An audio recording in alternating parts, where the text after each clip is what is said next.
futurs députés. La locale cette fois-ci, je demande d'applaudir très fort Roxane Servette, s'il vous plaît.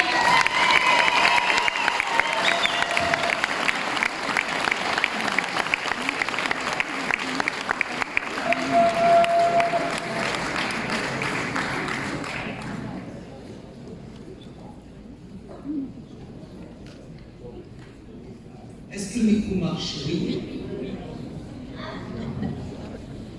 Je suis petite, il va falloir que je le baisse. C'est bon.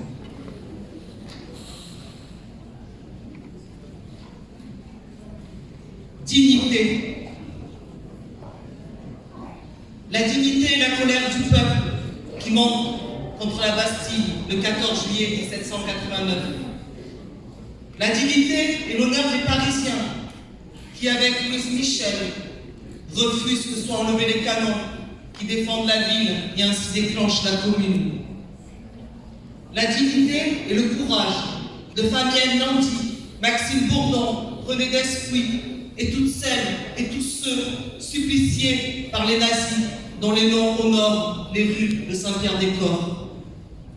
La dignité des femmes qu'il faut sans cesse faire respecter comme le droit de disposer de soi-même, de son corps, ce droit perpétuellement remis en cause.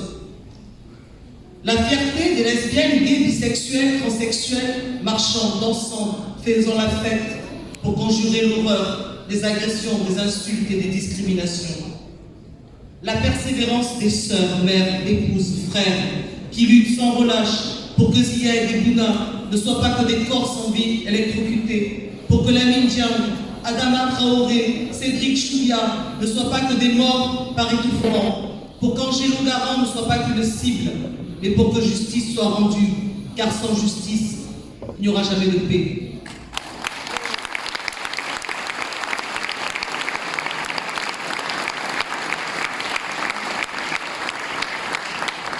La dignité des travailleuses et travailleurs, la fierté du travail bien fait qui adoucit la fatigue et la douleur, cette dignité qui leur est retirée.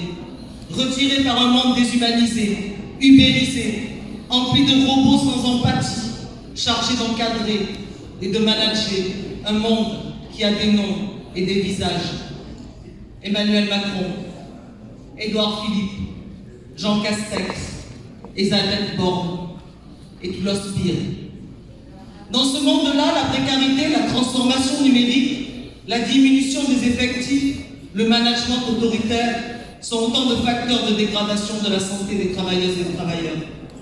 Plus de 600 000 accidents du travail par an, 50 000 maladies professionnelles sont reconnues chaque année en France. En France, on meurt du travail. Plus de 5 000 personnes décèdent chaque année de leurs mauvaises conditions de travail. Dans ce monde-là, un ministre de l'Intérieur accusé de viol reste en fonction.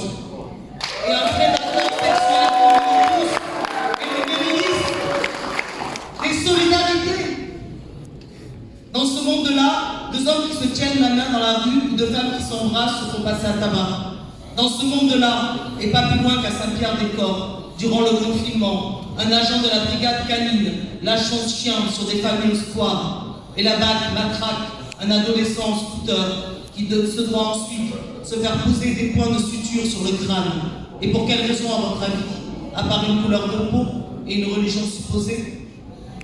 Dans ce monde-là, les policiers lacèrent les tentes des migrants à Calais et le conseil départemental d'Indre-et-Loire applique aux mineurs étrangers isolés la présomption de majorité et liquide l'aide sociale à l'enfance.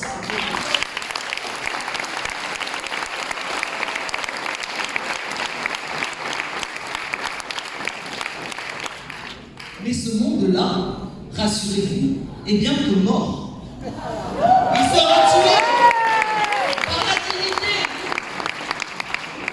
Celles des relégués qui se sont retrouvées sur un rond-point pour sortir de l'ombre, revêtant le gilet jaune fluorescent et retrouver le droit de parler, de se parler. Celles des femmes de ménage, de Roussel-Lévis, Matignon, exploitées, méprisées, violées, qui au bout de 23 mois de grève ont fait plier le groupe Accor.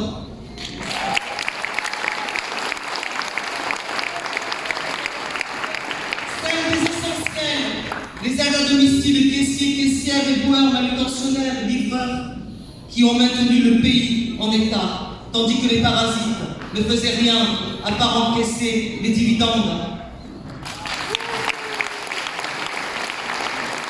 Celles évidemment des personnels soignants qui, avec leur masque de fortune et leur sac de poubelle en guise de blouse, ont mis leur vie en danger pour en sauver des dizaines de milliers.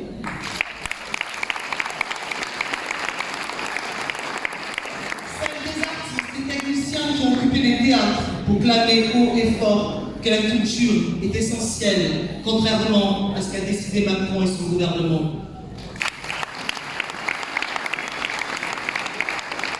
Celle de la jeunesse, qui sait que le dernier rapport du GIEC nous laisse que 3 ans pour agir et que la harmonie entre les hommes et la nature doit s'imposer contre la course destructrice au profit.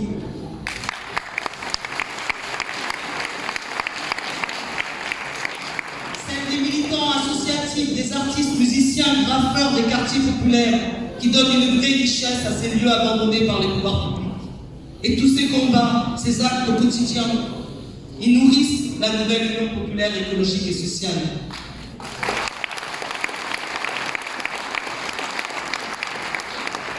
Notre coalition n'est pas un accord électoral de façade. Elle est le produit de la rencontre des actrices et acteurs du mouvement social et de forces politiques pour faire vivre un programme de 650 mesures, une stratégie et atteindre des objectifs communs. Atteindre la majorité absolue à l'Assemblée nationale le 19 juin.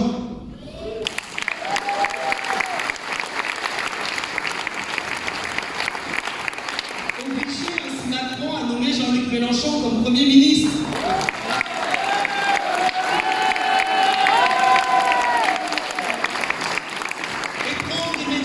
Des mesures de rupture. Je ne citerai que quelques-unes de ces mesures immédiates qui répondent à l'urgence sociale. Porter le SMIC, les pensions de retraite pour une carrière complète avec 500 € net par mois. Augmenter le point d'indice des fonctionnaires de 10%. Baisser, bloquer les prix des biens de première nécessité. Encadrer les loyers. Interdire les coupures d'énergie et les réductions de puissance. Aller vers la gratuité de la cantine scolaire. D'autres enjeux à moyen et long terme s'imposent à nous. Et bien évidemment la crise environnementale et le réchauffement climatique. Je l'ai déjà évoqué, le dernier rapport du GIEC nous laisse que 3 ans pour garder une planète vivable. La France ne résoudra pas à elle seule cette urgence vitale, mais il sera de la responsabilité du gouvernement issu de la nouvelle Union populaire écologique et sociale de prendre des décisions fortes de transformation écologique dans notre pays, qui est l'une des principales puissances mondiales.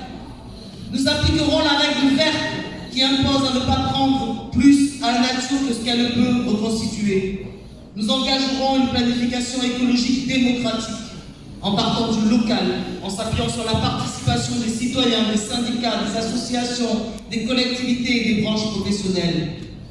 Nous organiserons la planification à partir de nouveaux indicateurs de progrès humain pour mettre l'économie au service des besoins et des critères du bien vivre.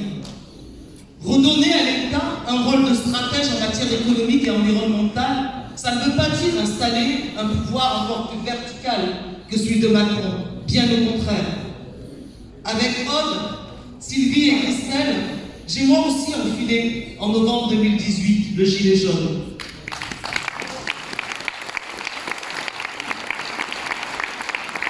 J'avais inscrit dessus au marqueur « Rêve général ». Et je l'ai porté samedi après samedi au milieu des gaz lacrymaux et des grenades de désencerclement. Pour moi, la démocratie la plus directe possible est au cœur des projets apportés par les futurs députés de la nouvelle Union populaire écologique et sociale. En premier lieu, le RIC, référendum d'initiative citoyenne, constituant pour ajouter et modifier des principes constitutionnels, comme le droit à l'IVG par exemple. Abrogatoire pour annuler les effets d'une loi contraire à l'intérêt général. Révocatoire pour les élus qui trahissent leur mandat. Législatif pour que le peuple soit enfin à l'initiative de la loi.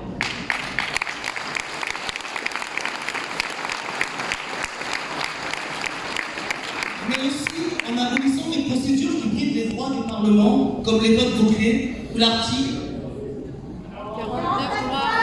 49.3, c'est bon, vous suivez. Évidemment, au final, ce que nous souhaitons, c'est nous constituant dans l'image de la grande révolution et du Chili aujourd'hui, pour passer à la 6e République. Mais rien ne nous empêchera d'installer déjà des instances de démocratie citoyenne, comme les états généraux des espaces ruraux et les états généraux des quartiers populaires, pour définir des besoins en services publics et établir des plans d'action locaux. Cette soif de démocratie qui anime les citoyens, il fallait un accord historique enfin pour y répondre.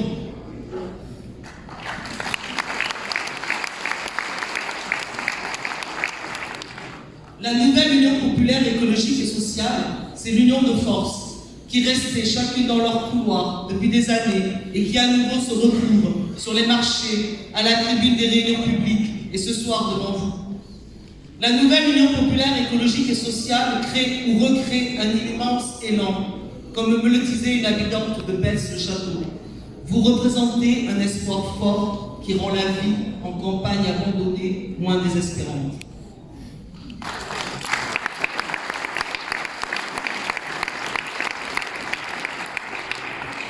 Ce sont toutes ces citoyennes et citoyens qui découvrent l'importance des législatives et vers un 3e tour, car ce sera la dernière occasion de sanctionner Macron par le vote.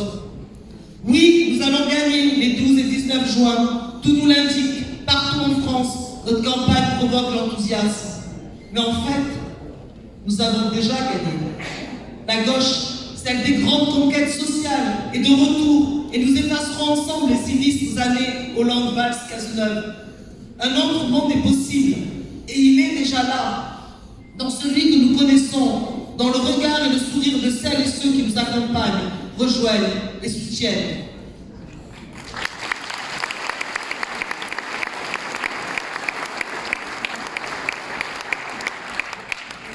Il est encore temps de nous rejoindre, de nous engager dans les diffusions de tracts, les porte-à-porte, les déambulations qui vont se multiplier encore et encore dans les derniers jours qui nous séparent du premier tour et entre les deux tours, puisque nos 5 candidats seront au second tour.